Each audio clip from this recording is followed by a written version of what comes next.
Mobile phone দিয়ে freelancing করে সম্পূর্ণ ফ্রিতে এই কাজটা যদি আপনি কমপ্লিট করেন তাহলে আপনি পেয়ে যাবেন $5, যার বাংলা টাকায় কনভার্ট করে দাঁড়াবে প্রায় 500 টাকা। আপনি যদি এই কাজটি কমপ্লিট করেন তাহলে আপনি পেয়ে যাবেন $100, যার বাংলা টাকায় কনভার্ট করে দাঁড়াবে প্রায় 10,000 টাকা।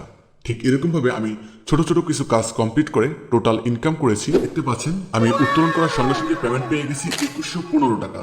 আমি একটি কাজ কমপ্লিট করে উইথড্র করার সঙ্গে সঙ্গে 2115 টাকা পেমেন্ট পেয়ে গেছি এবং ওয়েবসাইটের নামটি কিন্তু এখানে দেওয়া রয়েছে। সম্পূর্ণ ফ্রিতে ফ্রিল্যান্সিং করে আমি মাত্র কয়েক ঘন্টায় ইনকাম করেছি টোটাল $22.14। মাত্র কয়েক ঘন্টায় ইনকাম করেছি এই $22.14, যার বাংলা টাকায় কনভার্ট করে দাঁড়াবে প্রায় 2200 টাকার মতো। তো সর্বপ্রথম এই টাকাটা আমরা উত্তোলন করে দেখব এই প্ল্যাটফর্ম কতটা রিয়েল, কতক্ষণের মধ্যে পেমেন্ট করে। তারপর মূলত আপনাদের দেখাবো আপনারা কিভাবে অল্প সময়ের মধ্যে এরকম ডলার ইনকাম করবেন। তো এটা সর্বপ্রথম উত্তোলন করার জন্য আমরা একদম উপরে চলে যাবো অ্যান্ড ফ্রিল্যান্সিং মেনু একটা বাটন পাবো, এখানে ক্লিক করে দেবো। এখান থেকে একদম নিচে দিক চলে